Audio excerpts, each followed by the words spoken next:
Shalom.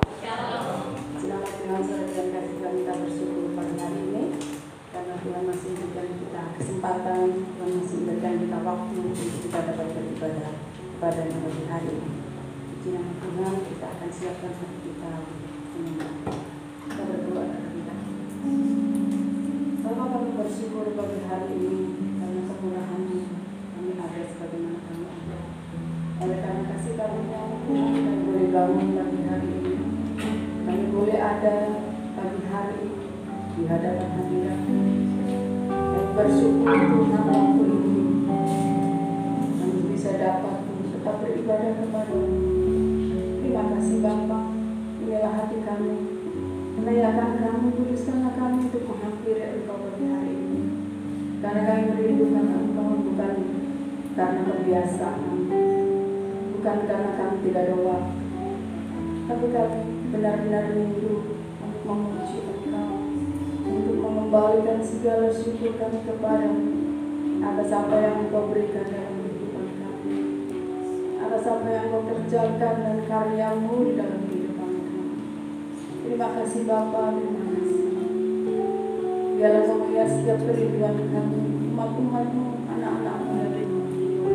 Biarlah hati-Mu hadir di tempat ini ya Tuhan. Karena kami percaya Engkau siap membawa setiap berkat-berkat untuk umat-umat-Mu yang setia, yang tulus mencari Engkau. Terima kasih Bapa pada hari ini. Kami mau memuji dan memuliakan Engkau. Berkati ibadah kami dari awal sampai akhir. Terima kasih Bapa, terima kasih Tuhan. Kami siap menyembah. Haleluya. Satu pujian tak berhenti percaya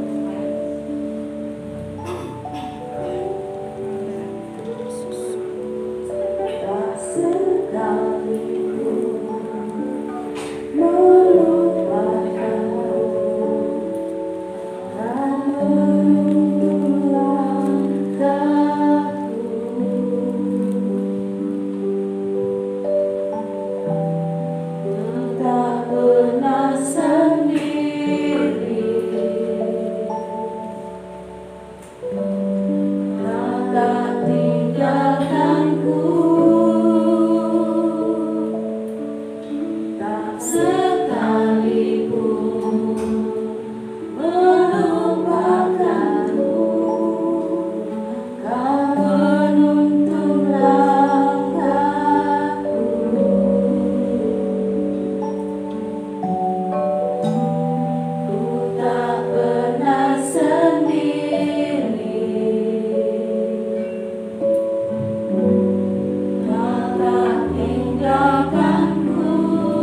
persoalan apapun yang kita hadapi, biarlah Tuhan bekerja dengan nyata dalam kehidupan kita sampai kita melihat mukjizat-Nya. Kita tetap percaya kepada Allah kita. Amin.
Setiap persoalan yang kami hadapi masing-masing pribadi lepas pribadi hanya Engkau yang tahu ya Bapa.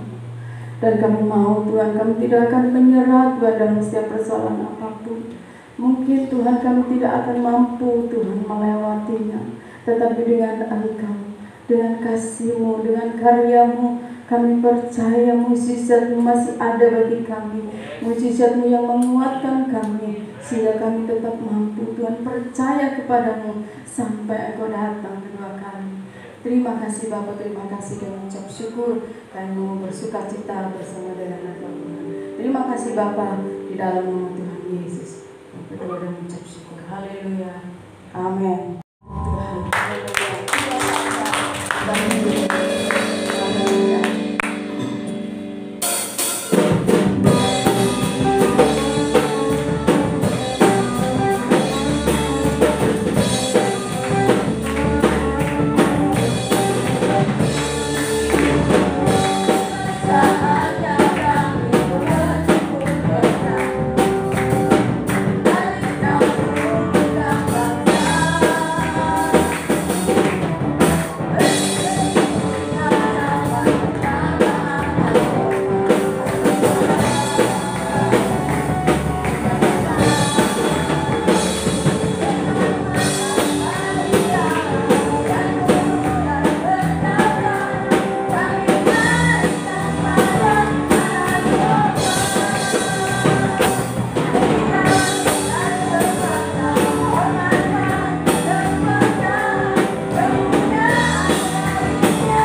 keselamatan. Haleluya. Dan kita sudah melewati Paskah yang mengingatkan kembali kepada kita bahwa keselamatan itu sudah diberikan kepada kita. Amin. Kita akan mendengarkan kebenaran firman Tuhan. Kita siapkan hati kita. Haleluya. Hanya Tuhan yang menjadi andalan kita dalam setiap persoalan dan masalah. Ialah firman-Nya yang menguatkan kita, memampukan kita untuk tetap percaya. Haleluya. Amin. Haleluya. Amin.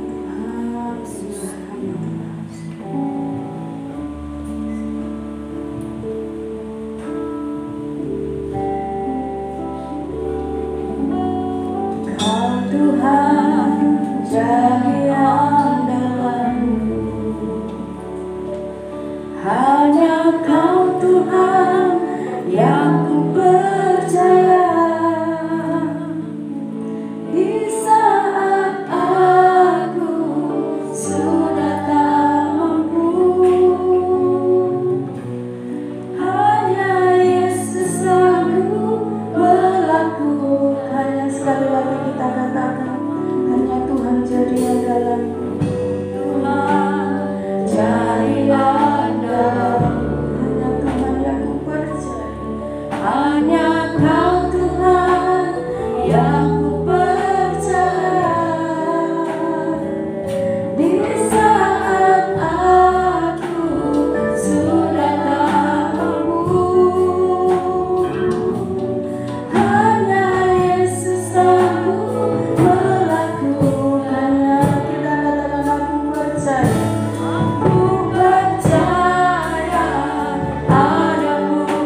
dan mujizat bagi setiap kami.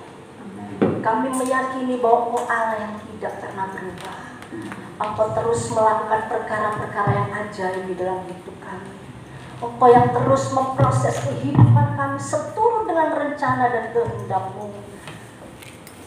Sampai saatnya ketika Engkau datang pada kali yang kedua, setiap kami disempurnakan di dalam Tuhan. Terima kasih Tuhan buat kehadiran-Mu di tengah-tengah kami. Buat setiap kami Tuhan, yang Tuhan sudah himpun kami ada di tempat ini. Sebentar kami siap untuk mendengarkan isi hati-Mu. Roh Kudus, kami tetap mempercayai bahwa Engkau sanggup menolong kami. Untuk kami dapat menangkap isi hati Tuhan, menjadi pelaku-pelaku firman-Mu. Di dalam nama Tuhan Yesus, kami berdoa dan kami mengucap syukur. Haleluya. Amin. Tuhan, shalom. Yang salam cuma 5 orang. Shalom. Puji Tuhan. Haleluya. Allah kita Allah yang tidak pernah berubah. Amin. Kalau dulu Dia sanggup melakukan perkara-perkara yang besar, perkara yang ajaib. Bagaimana Dia berperkara melepaskan bangsa Israel keluar dari Mesir. Kita tahu bahwa selama 40 tahun Israel ada di padang gurun. Tapi saudara tahu berapa tahun Israel mengalami perbudakan di Mesir? 40 tahun itu dikali 10 kali. Berarti 400 tahun. Selama 400 tahun Israel mengalami perbudakan di Mesir. Dan ada begitu banyak hal yang terjadi di Mesir. Mereka harus membangun kota-kota perbekalan Mesir. Mereka harus melakukan kerja paksa. Mereka disiksa, bahkan dilakukan semena-mena. Sehingga selama 400 tahun, tidak tahu itu berapa keturunan itu, terbentuklah karakter budak di dalam diri Israel. Tuhan mengasihi umat pilihannya. Amin. Tuhan mengasihi umat pilihannya. Sehingga Allah membawa bangsa Israel melalui kepemimpinan Musa keluar dari Mesir. Tuhan melakukan banyak perkara yang dahsyat. Saat ini pun juga Tuhan sanggup melakukan perkara yang dahsyat. Melalui laut berau sedemikian lebarnya, luasnya, dalamnya, bangsa Israel bisa keluar. Hari ini kita akan belajar bersama-sama. Kita tahu bahwa selama 400 tahun perbudakan di Mesir itu membentuk karakter budak di dalam diri bangsa Israel. Ketidakpuasan, keinginan untuk bebas, persungutan. Jujur kalau orang ditekan kan rasanya tuh pingin berontak tapi tidak bisa. Jadi bisanya cuma menggerutu, ngomel. Kalau kita merasa ada di dalam satu tekanan, dalam situasi keadaan yang seakan-akan itu menekan kita, itu pasti muncul itu. Males aku. Pancet aja. Itu kapan? Nah, persungutan. Dan itu yang dialami oleh bangsa Israel. Selama 400 tahun mereka harus membangun Pitom dan Ramses, tempat perbekalan daripada orang-orang Mesir. Karena itu Tuhan bawa mereka keluar, Tuhan lakukan banyak mujizat, tapi yang namanya itu sudah terbentuk watak karakter seperti itu. Kalau kita baca bersama-sama di dalam Keluaran pasal yang ke-15, di dalam kitab Keluaran pasal yang ke-15.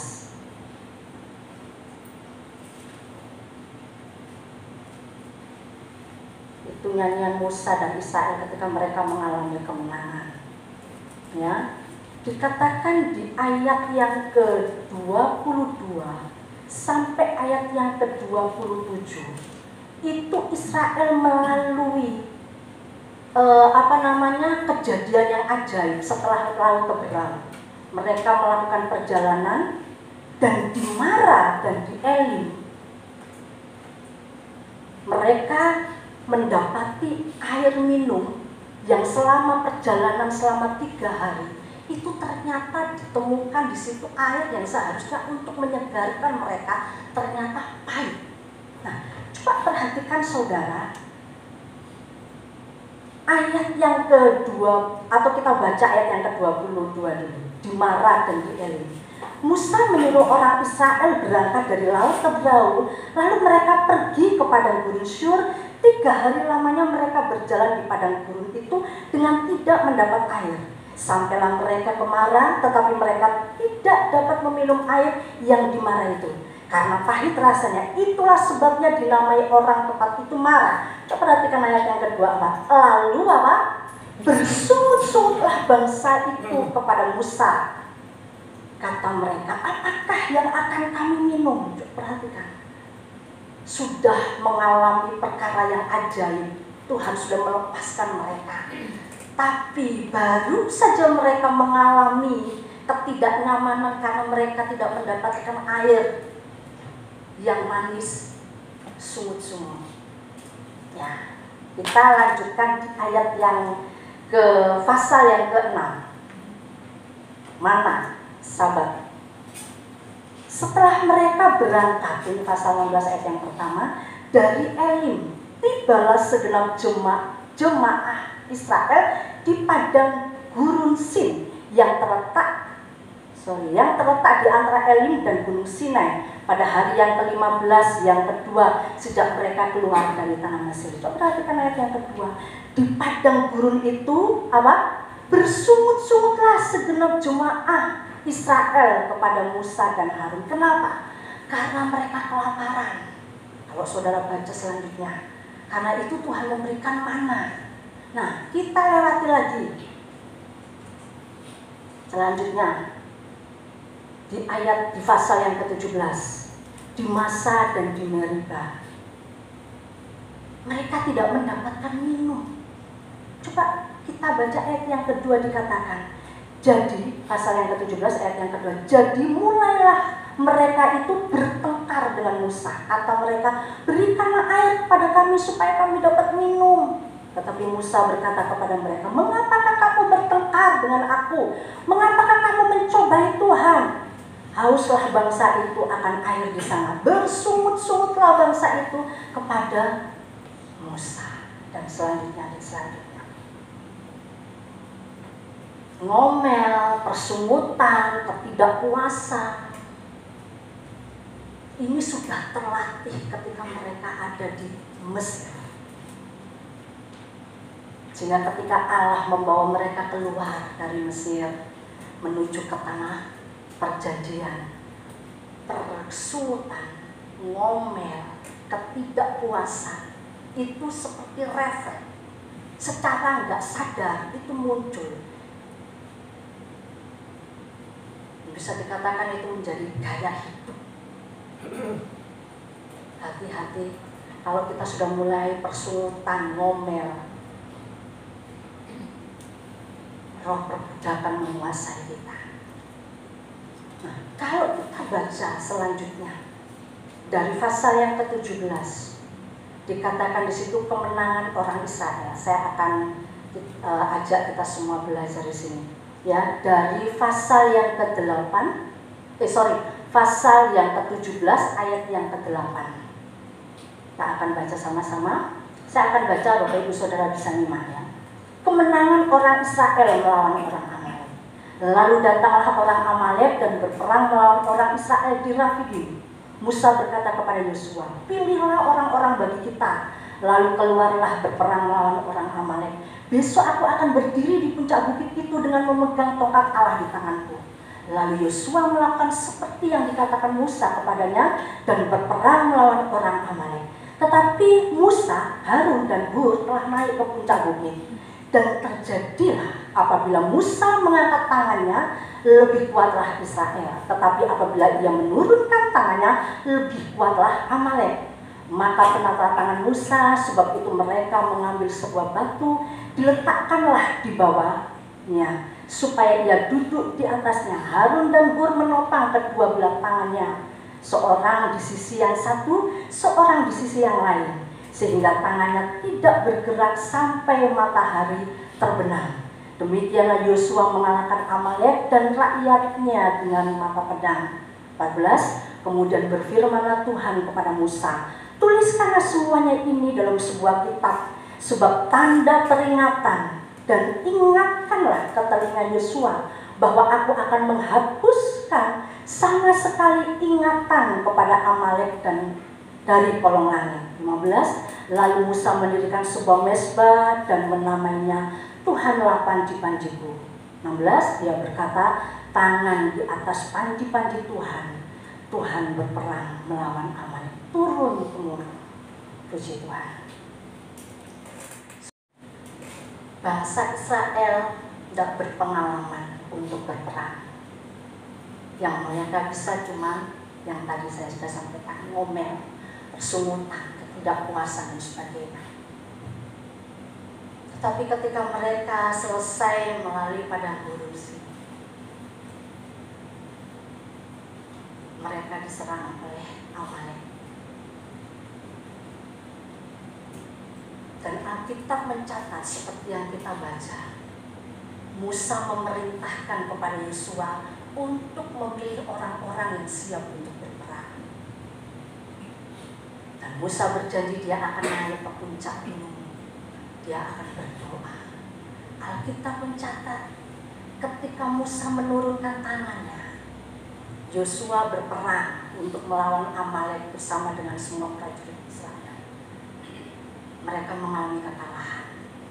Tetapi ketika tangan Musa diangkat kembali, berdoa, kemenangan itu berpihak kepada Israel. Tetapi kita tahu bahwa apa yang sudah dilakukan oleh Yosua itu luar biasa. Ada satu tindakan untuk dia melakukan seperti yang Musa katakan.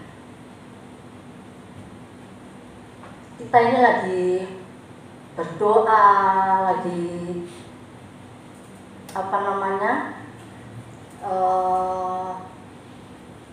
viralnya di GKBS untuk mensupport terus generasi Yosua. Dan Tuhan mau kita belajar generasi Yosua yang sudah Tuhan pilih, Tuhan tetapkan di tempat ini.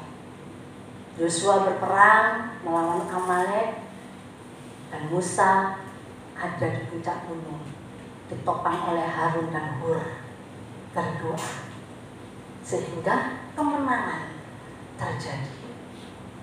Dikatakan di ayat yang ke-14, kemudian berfirmanlah Tuhan kepada Musa, tuliskanlah semuanya ini dalam sebuah kitab sebagai tanda peringatan, dan ingatkanlah ke telinga Yosua bahwa aku akan menghapuskan sama sekali ingatan kepada Amalek dari kolong langit.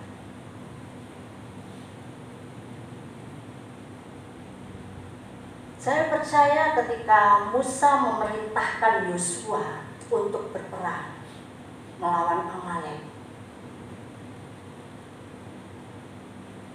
Musa juga berharap sepenuhnya kepada Tuhan untuk Israel mengalami kemenangan.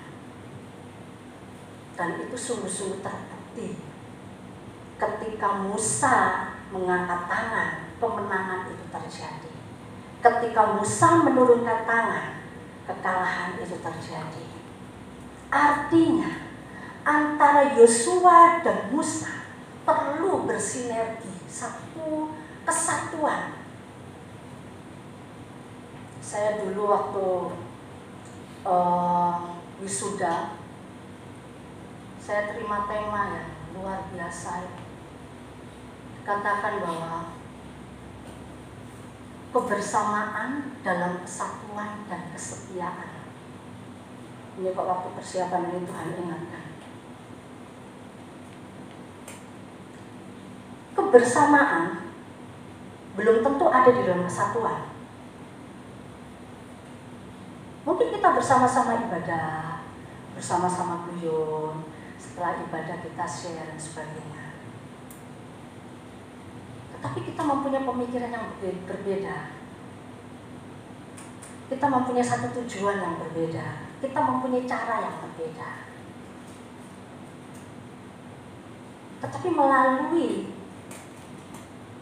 apa yang dilakukan Musa dan Yosua, kita bisa tangkap sesuatu. Kebersamaan tanpa kesatuan tidak akan terjadi apa-apa. Jadi cuma sekedar kumpul-kumpul. Cuma sekedar si hello, shalom dan sebagainya.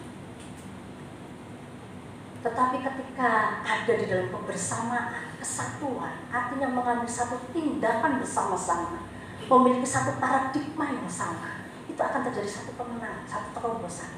Dan itu yang terjadi, mengalahkan Amalek.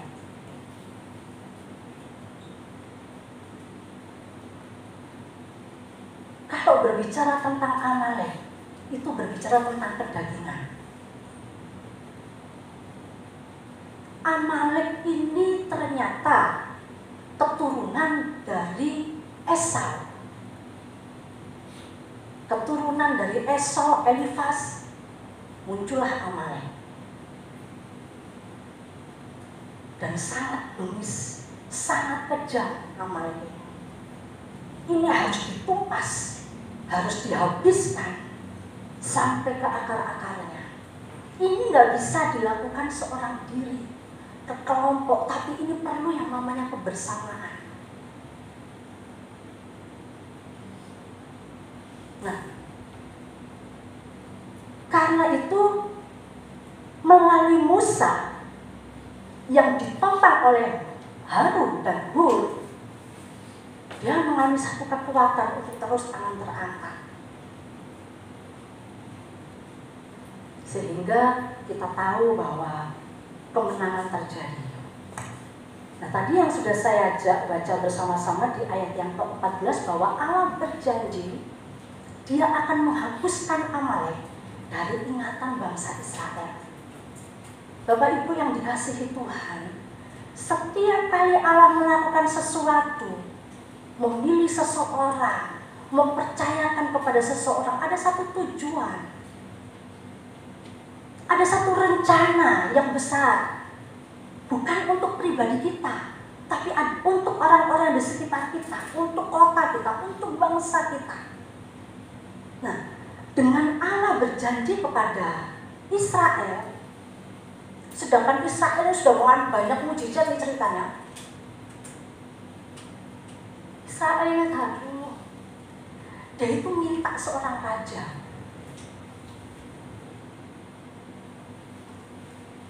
Padahal sesungguhnya Allah itu rindu menjadi raja atas Israel secara pribadi.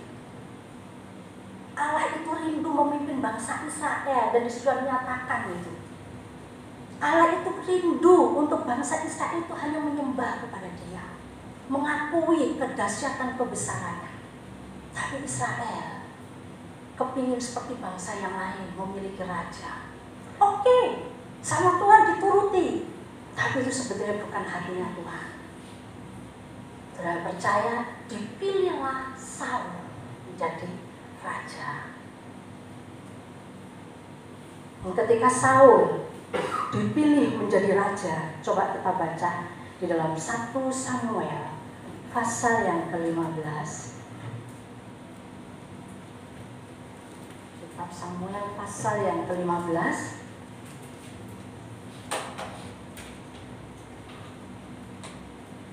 Selain dia menjadi raja, dia harus mengalahkan musuh-musuh Israel, baik itu Filistin, baik itu Amalek, Moab, dan semuanya. Dikatakan ayat yang ke-1, pasal yang ke-15, 1 Samuel, Saul ditolak sebagai raja. Berkatalah Samuel kepada Saul, Aku telah diutus oleh Tuhan untuk mengurapi engkau menjadi raja atas Israel, umatnya. Oleh sebab itu dengarkanlah bunyi firman Tuhan. Beginilah firman Tuhan semesta alam. Aku akan membalas apa yang dilakukan orang apa? Amalek kepada orang Israel. Karena orang Amalek menghalang-halangi mereka ketika orang Israel pergi dari Mesir. Jadi pergilah sekarang, kalahkanlah orang Amalek, tumpaslah segala yang ada padanya. Dan janganlah ada belas kasihan kepadanya. Bunuhlah semua, laki-laki maupun perempuan, kanak-kanak maupun anak-anak yang menyusu, lembu maupun domba, unta maupun keledai. Kelihatannya Allah jahat, kelihatannya Allah sadis. Makanya kalau saya boleh memberi tema, saya beri tema ini, tumpas dan habiskan dia. Kalau tidak, kita yang akan dibunuh, kita yang akan ditumpas. Itu berbicara tentang kedagingan, yaitu Amalek. Karena itu ketika Allah memilih Saul, Allah bertujuan untuk menghabiskan Amalek. Dan kalau saudara baca sampai ayat yang habis 35, tapi nanti kita nggak akan kupas habis, saudara akan menemukan cara yang, Saul ini gak apa dah, ya. Jadi di ayat yang ke-7, Saul itu memukul kalah seperti yang diperintahkan oleh Allah melalui Samuel. Jadi Saul memukul kalah Amalek ini saya rasa pernah dulu Budaya sampaikan. Cuman dia ambil dari yang lain. Dia tumpas Amalek, tetapi rajanya tidak dibunuh, Raja Agag tidak dibunuh. Bahkan dia ambil kambing domba, lembu yang gemuk-gemuk, dia pilih itu semuanya. Padahal perintah Allah tumpas habis, bunuh semua, sak lembu-lembu yang menyusu semuanya bunuh, jangan ada yang tersisa. Nah, Saul menyisahkan itu yang gemuk-gemuk. Perhatikan maksudnya apa? Kelihatannya baik.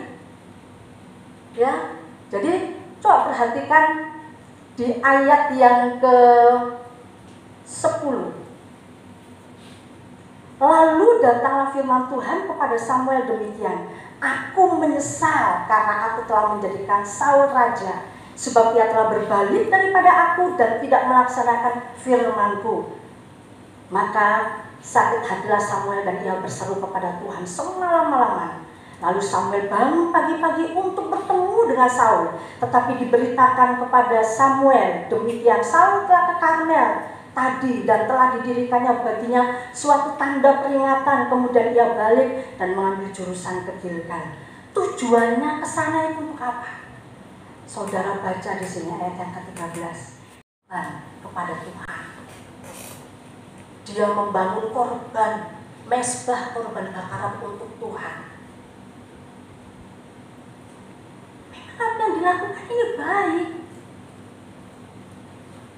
Tapi Allah menyesal memilih Saul. Ayat yang ke-15. Ini Samuel sudah marah. Kenapa kamu ini loh? Kok tidak dihabiskan tuntas? Itu firman yang Tuhan beri untuk kamu lakukan. Ayat 15 dikatakan, jawab Saul, semuanya itu dibawa daripada orang Amalek. Sebab rakyat menyelamatkan kambing domba dan lembu yang terbaik dengan maksud untuk mempersembahkan korban kepada Tuhan Allahmu. Tetapi selebihnya telah kami tumpas. Ketoke bener, ketoke api, ketoke sok rohani. Tapi perhatikan, Allah marah. Dan ini yang jadi sifatnya Saul. Selalu berargumentasi, selalu membenarkan diri.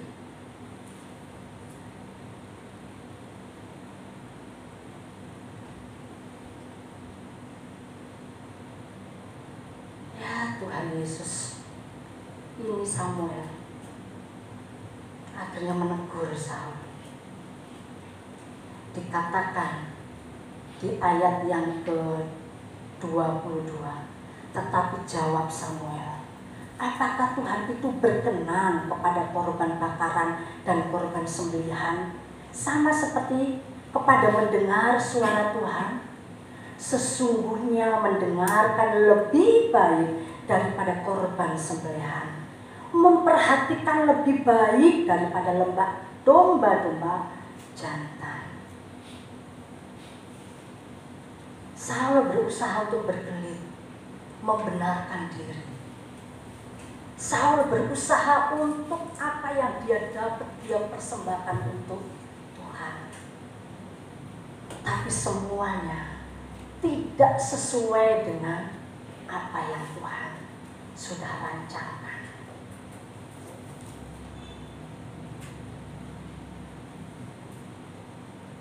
Sehingga dikatakan oleh Samuel tadi, apakah korban bakaran dan korban sembelihan itu lebih baik daripada mendengar suara Tuhan? Maksudnya kalau kamu sudah dengar, lakukan apa yang Tuhan mau. Ojo sakarepe dhewe. Dan itu yang luar biasa. Ingat pada waktu Tuhan Yesus melakukan perjalanan bersama dengan murid-muridnya, selesai melayani, dia singgah di Betania, di rumah Marta dan Maria. Marta dan Maria ini sahabatnya Tuhan Yesus, adiknya yang Lazarus yang mengalami kebangkitan. Di situ Marta berusaha untuk kasih yang terbaik. Dia bikin masakan, dia lakukan semuanya. Tapi Maria duduk tenang di bawah kaki Yesus.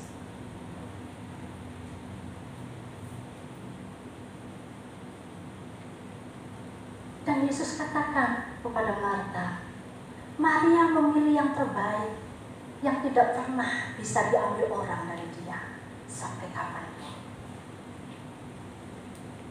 Keintiman dengan Tuhan, keinginan untuk selalu dekat dengan Tuhan.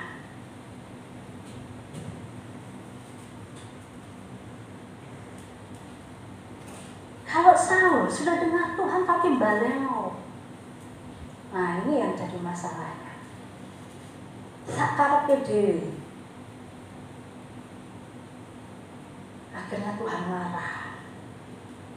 23, 1 Samuel 15 dikatakan, sebab pendurhakaan adalah sama seperti dosa bertenuh, dan kedegilan adalah sama seperti menyembah berhala dan terafim. Durhaka ini murtad.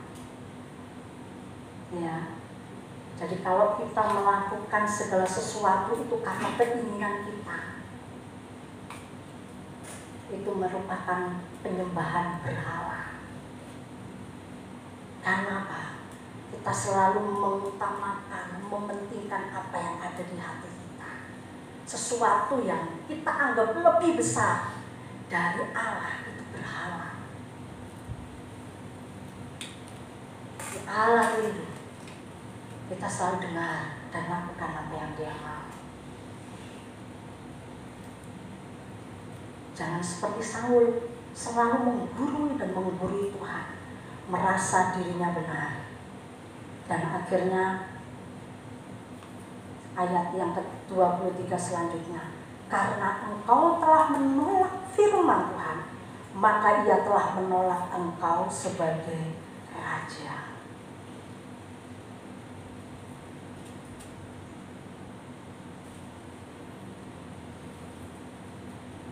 Saya percaya bahwa ketika Allah pilih kita, Allah punya rencana, punya satu tujuan. Dan itu semuanya untuk Tuhan.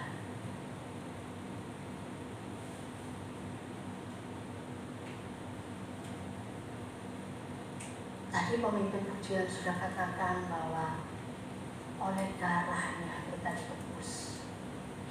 Kita sudah mengalami kemerdekaan. Kita sudah mengalami kemenangan. Jangan sampai roh perbudakan itu menguasai kita. Karena itu di dalam Roma dikatakan, Roma pasal yang ke-8,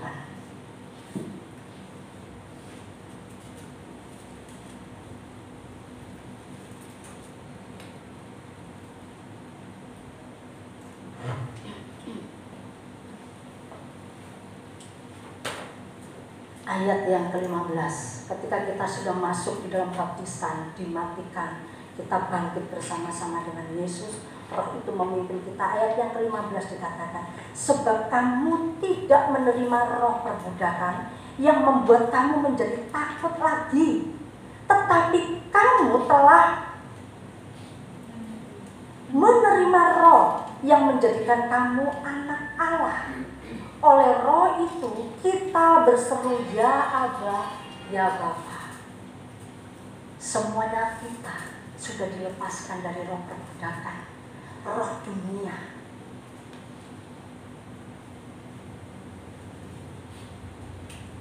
Tuhan sudah memberikan kepada kita kemenangan atas Amalek.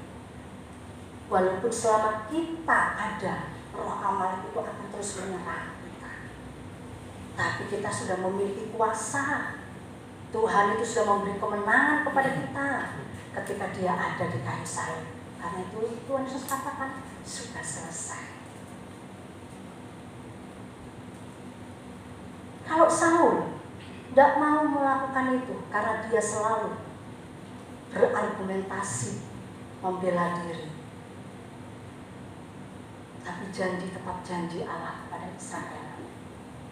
Akhirnya Amalek dikalahkan oleh Hizkia bersama dengan pasukan perang. Saudara yang terkasih di dalam Tuhan, dari pelajaran ini, biar kita semuanya sekali lagi jangan sampai roh dunia, roh perbudakan, persungutan, ngomel, menyalahkan Tuhan itu muncul di dalam diri kita, menyalahkan orang ada di sekitar kita. Belajar untuk mengucap syukur, belajar untuk mengerti hatinya Tuhan, bahwa segala sesuatu yang terjadi itu nggak ada yang terjadi secara kebetulan.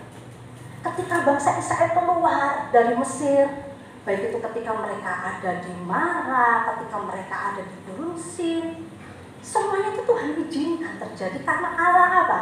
Dia rindu untuk menyatakan kasih-Nya. Dia buat mukjizat seperti yang dibutuhkan oleh Israel. Ayo yang masih ngomel, masih ngersulo, masih bersungut-sungut, bertobat. Jangan sampai roh perbudakan itu terus menguasai kita. Belajar mengucap syukur. Allah sedih kalau kita ngomel, Allah sedih kalau kita bersungut-sungut. Berarti kita nggak mempercayai Tuhan. Allah juga nggak mau kita terikat dengan kedagingan roh amal. Jangan sampai kita mengawalinya dengan roh, tetapi mengakhirinya dengan daging. Allah sudah memulai segala sesuatunya. Kita lewat, kita tinggal jalan. Walaupun ketika kita jalan, Tuhan tidak menjanjikan jalan mulus. Pasti ada lekuk-lekuk jalan di depan, ada jalan yang berbatu-batu, tapi kita nggak sendiri. Dia ada bersama kita, bukan cuma di samping kanan, samping kiri, tapi Dia ada di sini. Jangan sampai kita mengecewakan Tuhan. Kalau kita berbicara tentang kedagingan, baca nanti di rumah Galatia pasal 5 ayat 19 sampai 21. Dan itu dibenci oleh Allah. Karena itu sudah ditumpas, jangan sampai kita ada di dalam perbudakan itu lagi.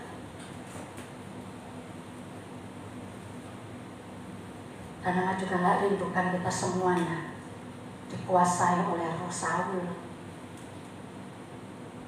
selalu menggurui Tuhan, merasa sok pintar, sok rohani. Apa yang kita lakukan, apa yang kita perbuat, kasih karunia. Kalau kita bisa melakukan, Mungkin kita bisa dekor. Kalau bagus sama anak pemuda dan dikasih hikmat, jadinya tidak kayak gini. Tak tahu seperti apa. Tapi ini karena kasih karunia Tuhan memberi hikmat. Pemimpin pujian juga.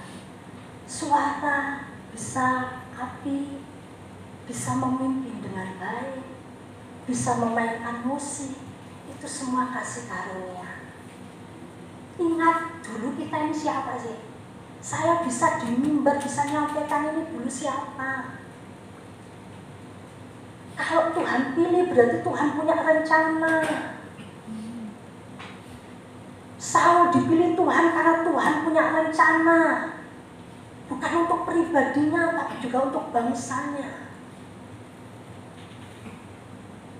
Jangan sampai ketika Allah mendidik kita ngomel, kita bersungut-sungut, kita menyalahkan, gak ada puasnya di dalam diri kita. Bahkan kita menggurui Tuhan. Saya sudah melayani Tuhan, saya sudah khotbah loh Tuhan. Loh, ini persiapannya berapa hari? 8 hari itu diberi tugas sama Pak Gum, langsung saya doa loh Tuhan. Loh, sekarang saya bisa khotbah. Ini terus siapa? Aduh Tuhan, ampuni.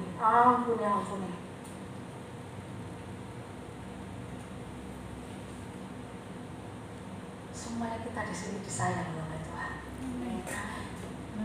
Kita disayang. Dan Allah siap pakai Bapak Ibu Saudara yang ada di tempat ini.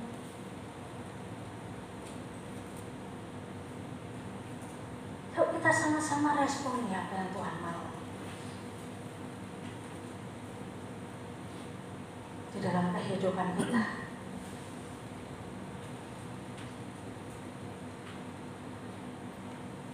Saya bersyukur Tuhan percayakan untuk menjadi koordinator pemuda. Halo pemuda. Aduh pemuda, kok lemes tegang. Halo pemuda. Gak ada pemuda lah ini. Ganteng-ganteng, cantik-cantik. Puji Tuhan. Ketua kaum muda. Haleluya. Dan puji Tuhan. Kayak kemarin Jumat Agung, pasca pemuda, pasca umum, bahkan kita sudah selesai penutupan panitia oleh Bapak Anje. Bapak Anje mengucapkan terima kasih. Semuanya luar biasa. Ingat semua karena kasih karunia. Amin. Semua kasih karunia. Saudara memimpin pujian, singer, saya sampaikan firman, pemain musik, baik juga yang usher, yang bawa kantong kolektor, yang pegang LCD, semua berjalan begitu luar biasa. Saya percaya yang hadir diberkati. Tapi biarlah kita sadar, semua itu karena kasih karunia. Jadi kalau kita dapat aplaus, kita dapat jempol, tetap rendah hati. Tetap sadar bahwa tanpa Tuhan kita nggak mampu.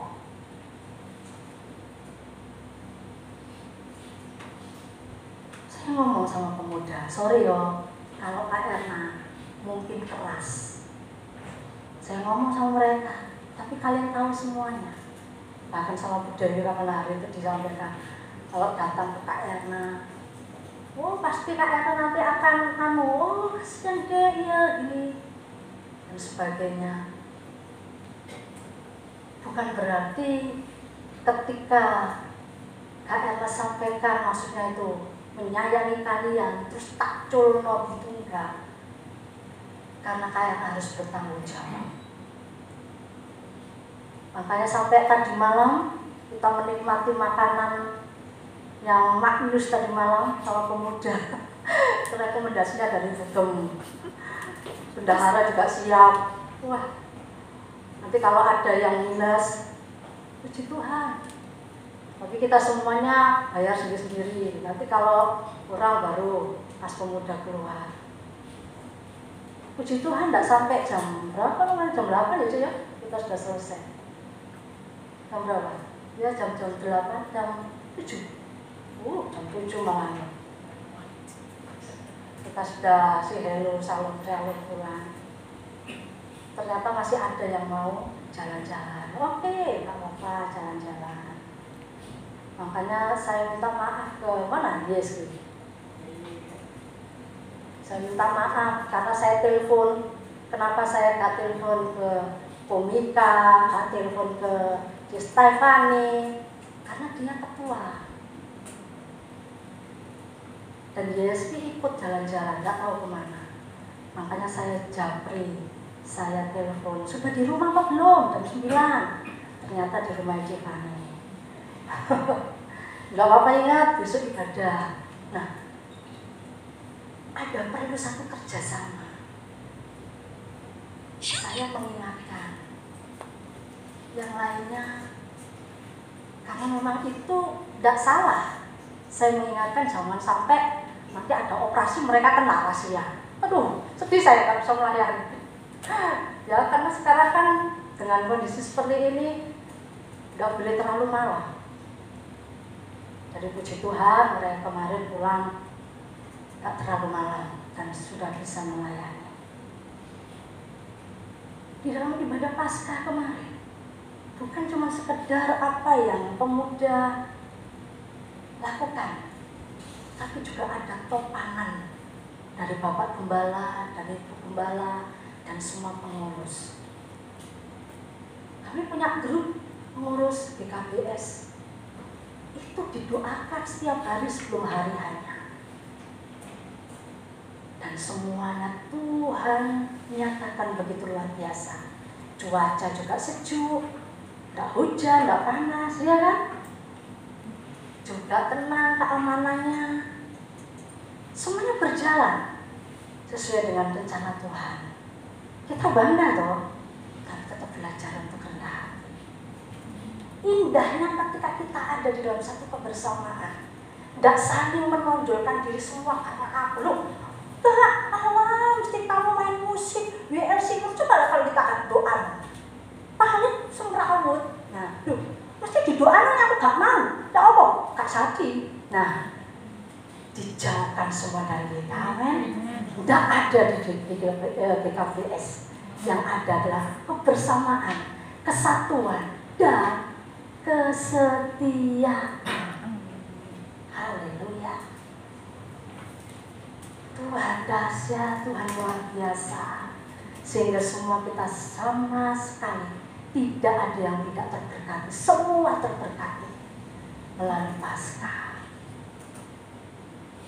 Saudara yang dikasihi Tuhan, mari kita semuanya yang ada di tempat ini saling bersinergi, saling melengkapi satu dengan yang lain. Khususnya pemuda ini yang dipersiapkan Allah untuk menjadi penerus gereja Tuhan. Jangan sampai kita mengalami satu kejadian demi kejadian yang itu karena kesalahan kita sendiri. Tapi biarlah semuanya kita yang ada di tempat ini, kalaupun hal itu terjadi, itu semuanya karena kita lakukan untuk pekerjaan Tuhan. Tuhan akan bela kita. Ingat, jeripaya kita di dalam Tuhan tidak sia-sia. Sebelum saya mengakhiri, saya mengundang. Dia adik satu ini kok gak muncul-muncul. Yes, mana?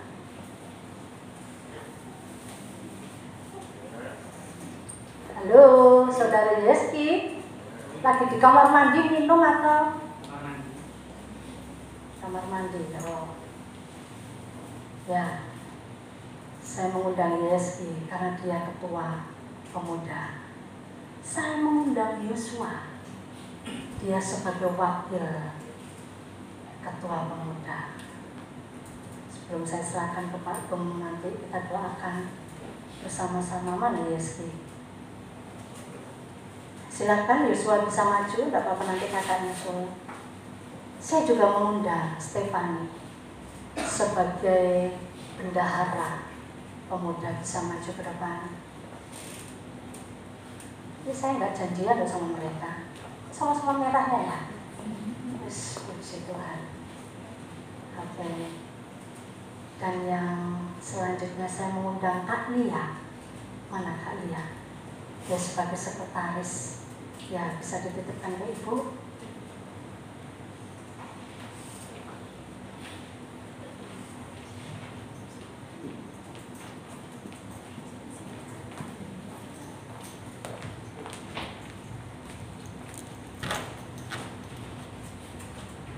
Yosua di sini. Ketua Wakil Sekretaris Bendahara. Bapak Gembala dan Ibu dan semua pengurus jemaat juga.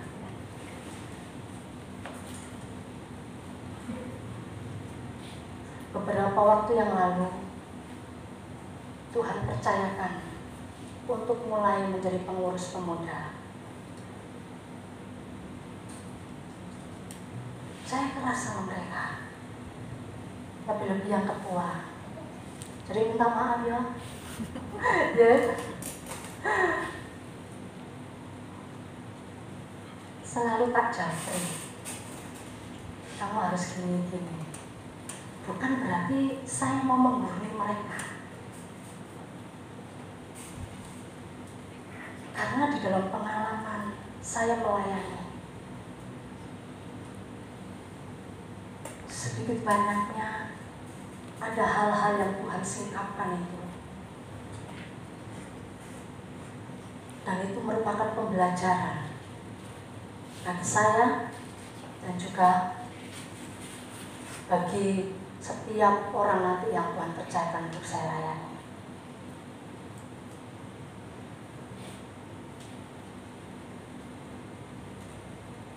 Dulu Yesti waktu selesai Kokonando, saya minta dia menggantikan, ternyata dia belum siap, diserahkan kepada Kak Andi. Dan akhirnya saya juga bantu handle dan Kak Arsa juga bantu. Tetapi sekarang balik lagi ke dia. Berarti ada sesuatu yang Tuhan sedang kerjakan. Dia ini nggak mau jangan saya. Intinya kalau saudara bukan ketua kan enak, apa-apa kan bisa. Kalau jadi ketua, nah sekarang buktinya dikit-dikit di telepon Kak Erna, dikit-dikit di WA dijawab dari Kak Erna. Saya dulu juga gitu, ketika saya ditetapkan diangkat jadi pendeta muda juga gitu. Saya sebetulnya nolak, tapi Roh Kudus ingatkan, dengan kamu ditabiskan sebagai pendeta muda, setidaknya itu mengekang kamu supaya kamu tidak melakukan sesuatu yang salah. Jadi ketika saya nolak, apa pendeta muda sudah dipilih, sudah jadi, nanti gimana nama Tuhan? Malah dipermalukan. Nah, itu salah satu contoh. Ada banyak hal selain Tuhan memang punya rencana.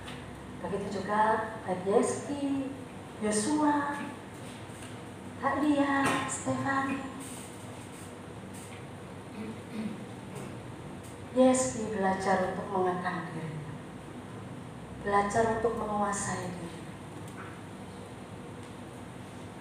Karena bagaimanapun juga kamu harus cari contoh. Sebetulnya ada Kak Mika dan lebih dewasa dari Yeski.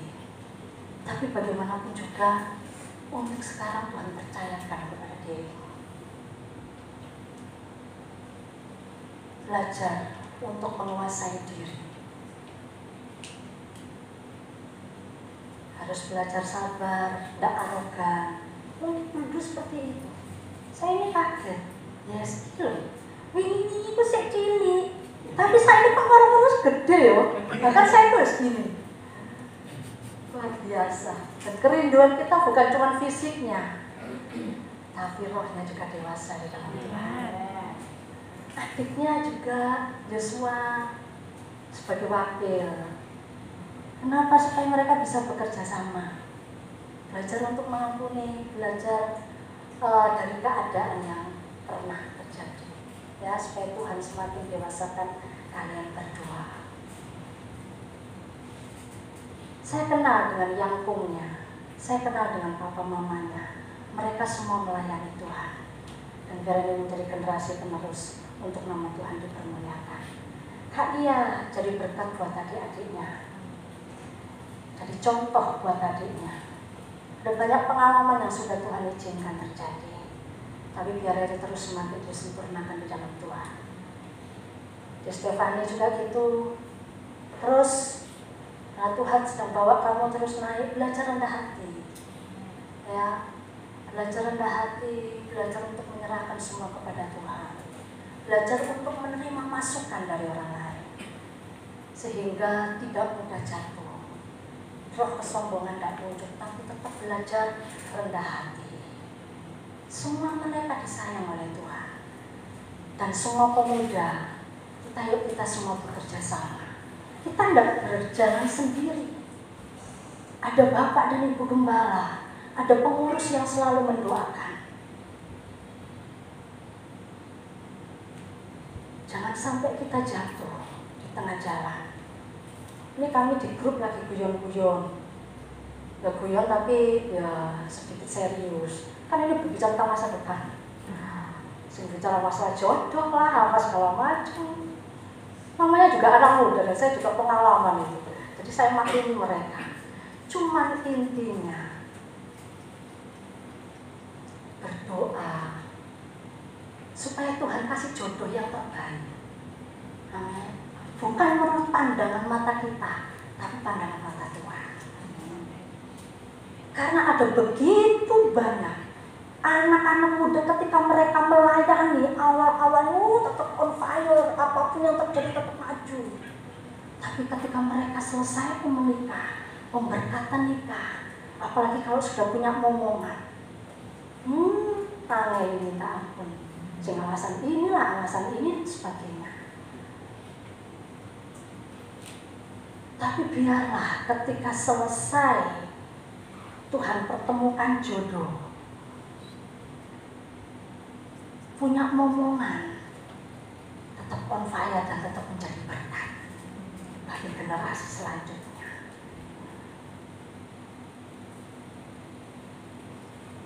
Saya kemarin sudah sampaikan kepada Bapak Gembala, saya mau mengundang pengurus besok minta supaya kami didoakan.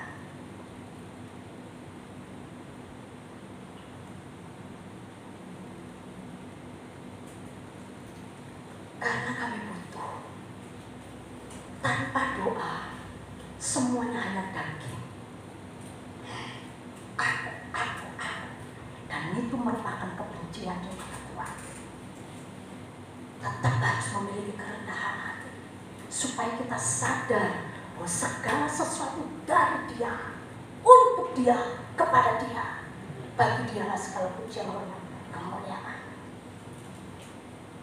Mereka memiliki roh yang manis-manis, tetapi mereka tetap harus dikendalikan di dalam roh Tuhan. Saya percaya Bapak Gembugem, semua pengurus dan semua jemaat akan tetap mendukung. Tidak ada di antara kita yang lebih besar, yang lebih tinggi nilainya, semua sama. Tapi memang bagian kita masing-masing. Saya mengundang Bapak Kuku Mika sama Kuku Doni aja bisa maju ke depan, angkat satu pujian. Aku mau seperti ini Yesus, biar Yesus sama Yesus tetap di sini. Saya serahkan kepada hambanya Bapak Gembala nanti sebentar untuk berdoa, atau sebelum kita berdoa saya sudah Bapak Gembala satu perlu disampaikan.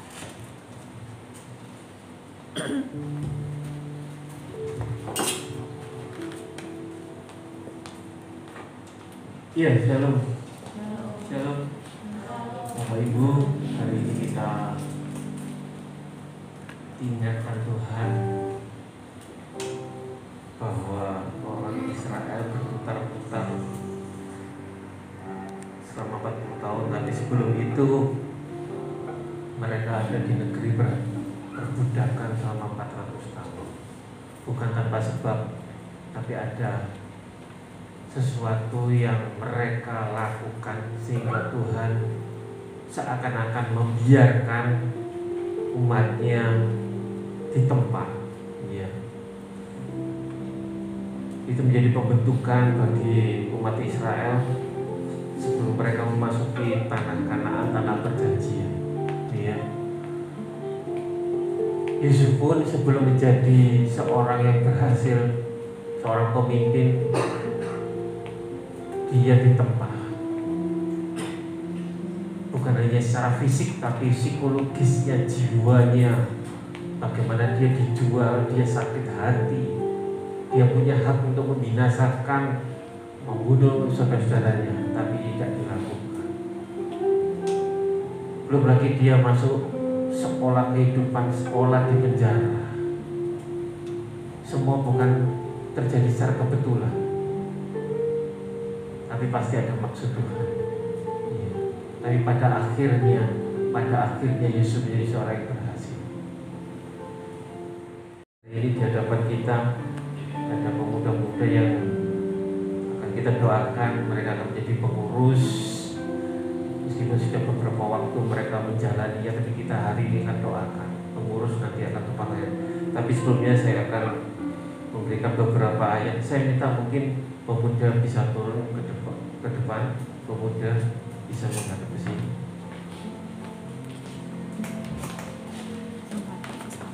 Supaya bisa melihat firman Tuhan. Ya. Dia mungkin bisa dilihat, ditampilkan 1 Petrus 5. 1 Petrus 5 ayat 2. Sebelum ini saya akan bertanya dulu baik kepada ketua, wakil ketua, bendahara dan sekretaris. Ya. Saudara Yeski, seperti di Yohanes, Tuhan sampai bertanya kepada murid yang dikasihinya, apakah engkau mengasihi aku? Tolong mic-nya kayak apa? Sampai 3 kali Yesus mengulang. Yohanes, hari ini Yeski sebagai ketua, sebagai pengurus pemuda, sesuatu yang tidak ringan, jangan meremehkan. Karena tugas di depan cukup berat, tapi bersama Tuhan pasti bisa. Ya. Kalau dulu Tuhan Yesus bertanya kepada Yohanes, sekarang sebagai gembala saya bertanya, Yeskiel, apakah kau mengasihi aku? Kalau hari ini Tuhan Yesus, apa jawabmu? Ya, saya mengasihi. Gembalakanlah domba-domba. Mungkin bisa ke Yohanes, ke Yosua. Yosua, pertanyaan yang sama, apakah engkau mengasihi aku sebagai Tuhan dan Juru Selamat? Apa jawabmu? Saya mengasihi. Gembalakanlah domba-domba. Satu Lia. Lia, apakah kau mengasihi aku lebih dari segalanya sebagai Tuhan dan Juru Selamat? Ya, saya mengasihi Tuhan. Gembalakanlah domba-domba. Stefani, engkau sudah terpilih dari sekian orang. Pertanyaan sama, apakah kau mengasihi Tuhan lebih dari segalanya? Ya, saya mengasihi Tuhan lebih dari segalanya. Haleluya.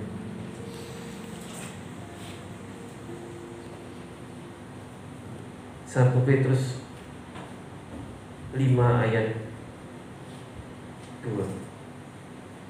1 Petrus 5 ayat 2. Pemuda pengurus, silakan baca bersama-sama. 2, 3. Gembalakanlah kawanan domba Allah yang ada padamu, jangan tetapi bersabarlah sesuai dengan kehendak Allah, dan jangan karena mau mencari keuntungan, tetapi dengan pengabdian diri. Amin. Amin. Amin. Dikatakan gembalakanlah kawanan domba yang ada padamu. Karena engkau menjadi pengurus pemuda, gembalakanlah mereka dengan sukarela sesuai dengan kehendak. Kenapa dikatakan jangan karena mau mencari keuntungan? Kalau kita mau segalanya, tadi katakan oleh KM, oleh dia, di dalam dia, karena dia dan untuk dia, segala sesuatu kita lakukan. Iya. Ayat 8.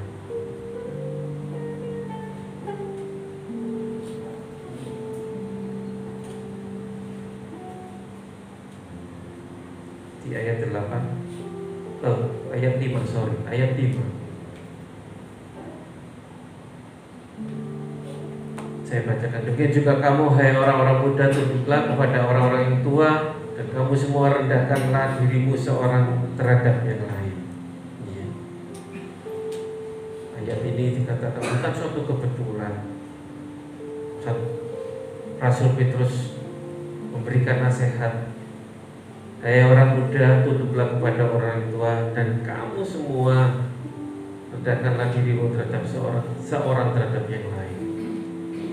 Dalam suatu kepengurusan, dalam suatu organisasi, pasti harus ada saling menghormati, menghargai, ya. Satu terhadap yang lain. Dan yang penting, rendahkanlah dirimu, tunduklah pada orang yang tua. Bukan tunduk yang bagaimana, tapi biarlah dengar-dengaran apa yang menjadi orang tua rohanimu, orang tua jasmanimu juga, ya. Seringkali mungkin orang tua jasmani dalam kehidupan sehari-hari, kamu jangan ini, jangan itu, jangan ini. Tapi kalian akan merasakan bila mana kalian sudah menjadi orang tua, ya. Seakan-akan tidak boleh ini, tidak boleh itu. Dengan belajar menjadi pengurus, kalian akan menjadi seorang yang ditempa, ya. Nanti kalian pasti bekerja dan sebagainya, menjadi orang yang berhasil. Amin. Katakan ayat selanjutnya, Allah tentang orang yang congkak tapi masih orang yang rendah hati. Jadi ayat 8. Padahal perikopnya gembalakanlah kawanan domba Allah. Tapi di ayat 8 dikatakan sadarlah dan berjaga-jagalah, lawan si iblis berjalan berkeliling sama seperti singa yang mengaum-ngaum dan mencari orang yang dapat ditelannya. Sudah diperingatkan, jangan sampai si iblis jahat mungkin melalui gesekan satu dengan yang lain akhirnya terjadi ketidakkompakan. Tadi dikatakan mungkin ada kebersamaan, ya, tapi tidak ada kesatuan, ya. Karena itu berjaga-jagalah, sadarlah, jangan sampai si iblis mau masuk menggelitik hati kita sehingga yang terjadi adalah sesuatu yang buruk. Bukan pekerjaan Tuhan, tetapi pekerjaan kita, pekerjaan aku, ya. Dalam 1 Petrus 1 ayat 5 dikatakan, karena itu kamu harus dengan sungguh-sungguh, dikatakan dengan sungguh-sungguh berusaha menambahkan kepada imanmu kebajikan dan kepada kebajikan pengetahuan dan kepada pengetahuan penguasaan diri. Tadi yang dikatakan oleh hambanya, kepada penguasaan diri ketekunan. Harus selalu tekun. Jangan hanya karena masalah sedikit kemudian protokol atau apapun, ya, tapi harus tekun. Dan kepada ketekunan kesalehan, dan kepada kesalehan kasih akan saudara-saudara, dan kepada kasih akan saudara kasih pada semua orang.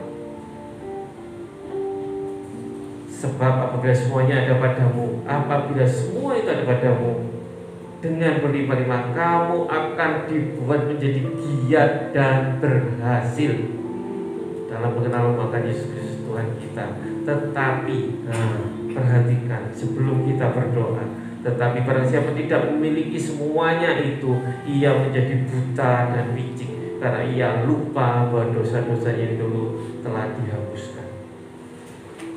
Saudara yang terkasih, jemaat saya undang berdiri, pengurus seberapa ada bisa ke depan, kita akan memberkati mereka.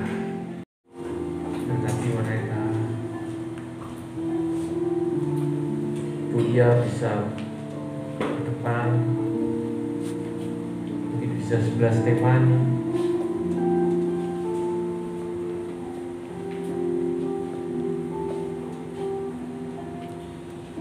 Silakan. Kita pujikan.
Inilah anak-anakmu pemuda, pemudi di Kapis Dewasa Tuhan. Dan inilah anak Yeskia Tuhan. Kau sudah memilih dia Tuhan di masa mudanya. Ialah Yeskia menjadi ketua pemuda dengan penuh tanggung jawab dan takut akan Tuhan, mengerjakan pekerjaan Tuhan dengan sukarela dan tidak dengan paksaan. Tuhan mengaruniakan segala sesuatu, Tuhan memberkati dalam nama Yesus, dalam nama Yesus. Biarlah roh itu Roh Kudus menguasai dia, sehingga ada penguasaan diri dan Tuhan memberkati dia dengan talenta-talenta yang baru. Dia otoritas Tuhan, membawa pemuda lebih dan lebih lagi dekat kepadamu. Ada kerendahan hati dalam nama Yesus, dalam nama Yesus, dalam nama Yesus. Tuhan Kau yang juga memberkati Tuhan, memberkati Yosua Tuhan, anak yang masih sangat muda, tapi dia dengan cinta melayani Tuhan. Dialah dengan segala talenta yang dia miliki, Tuhan mengubah. Dia bertumbuh rohani ini menjadi manusia baru, roh yang terus diperbarui. Tahu membangun dengan ketua untuk membawa pemuda lebih dan lebih lagi juga pertumbuhan Tuhan kepada Tuhan. Terima kasih Bapa, terpujilah nama-Mu yang memberkati apapun yang dilakukan. Tuhan yang berkasih.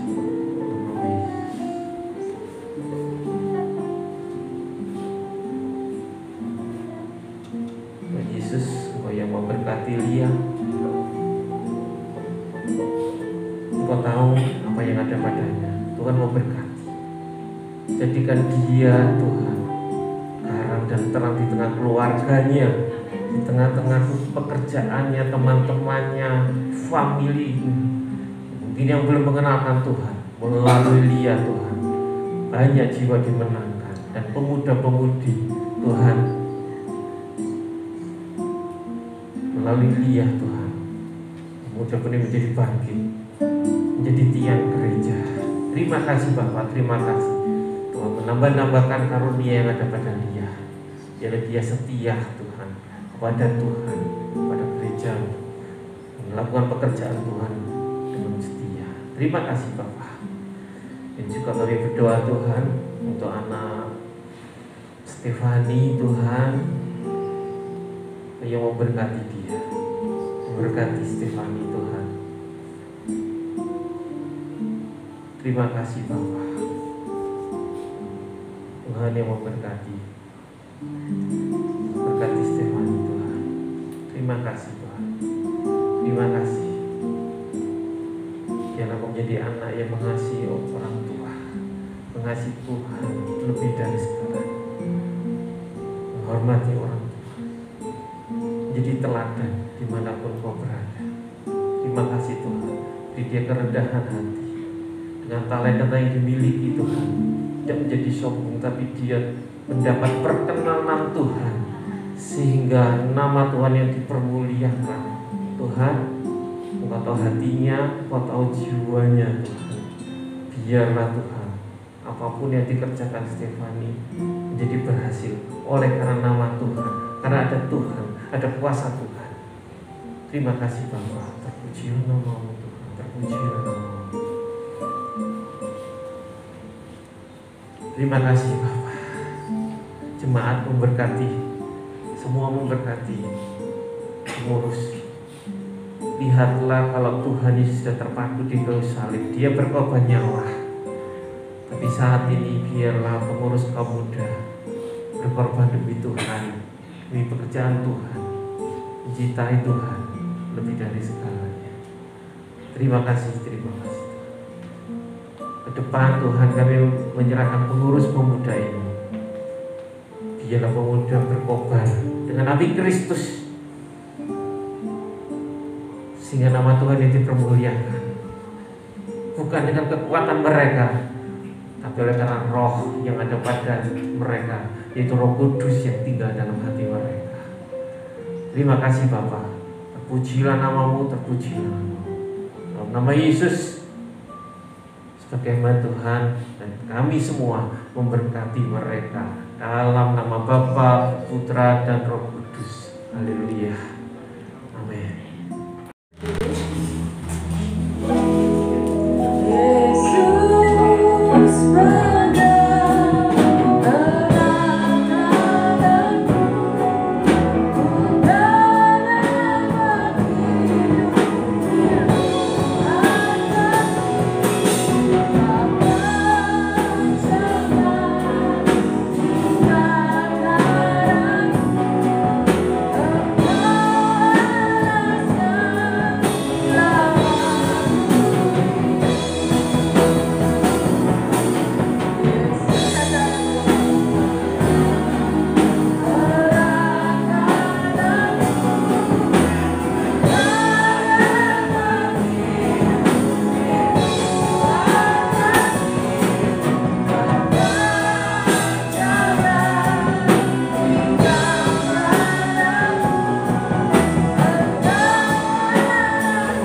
Ya Tuhan, pegang tangan kami Tuhan.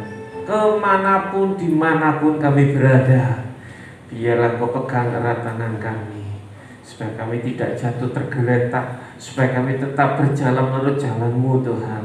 Terima kasih Bapak, terima kasih untuk ibadah pagi hari ini.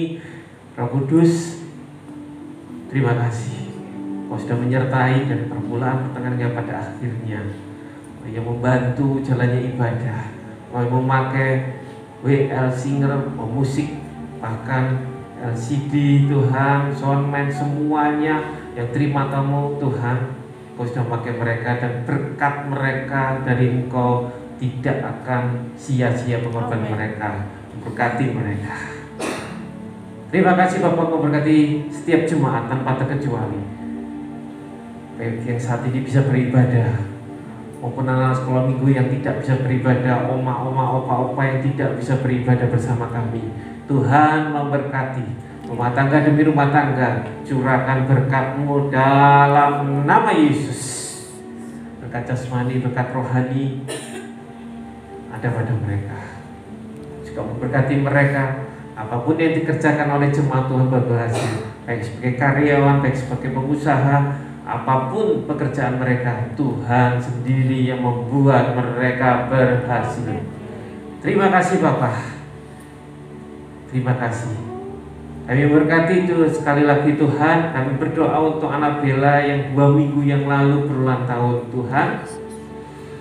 Bila anak Bella ini menjadi anak kesayangan-Mu dan memberkati kedua orang tuanya, sehingga mereka menjadi keluarga kecil yang menjadi alat-Mu, yang menjadi terang dan garam bagi sekeliling, bagi keluarga, bagi teman, bagi famili mereka. Dengan Bella bertumbuh dalam pengawasan Tuhan, perlindungan Tuhan, cinta Tuhan. Tuhan memberkati pekerjaan dari Angel Tuhan, karir Angel Tuhan yang memberkati. Terpujilah nama-Mu, terpujilah nama-Mu. Memberkati pengurus, berkati sekali lagi jemaat Tuhan. Penuhi mereka dengan sukacita dan damai sejahtera yang melampaui segala akal. Terima kasih Bapak, terpujilah nama-Mu. Kami berkati Indonesia, kami berkati Surabaya, tutup bungkus dengan kuasa darah-Mu. Meskipun ada ancaman badai, siklon dan sebagainya untuk ini, tapi Tuhan kami berdoa, biarlah orang percaya anak-Mu Tuhan Kau lindungi dalam nama Yesus. Terima kasih Bapak, terima kasih. Kiranya berkat dari Allah Bapa di surga, di dalam anaknya yang tunggal, Tuhan kami Yesus Kristus, serta persekutuan Allah Roh Kudus, kiranya memberkati, menyertai, melindungi dimanapun jemaat berada, dimanapun mereka berada. Terima kasih Bapak, dalam nama Yesus kami berdoa, haleluya. Yang percaya katakan amin.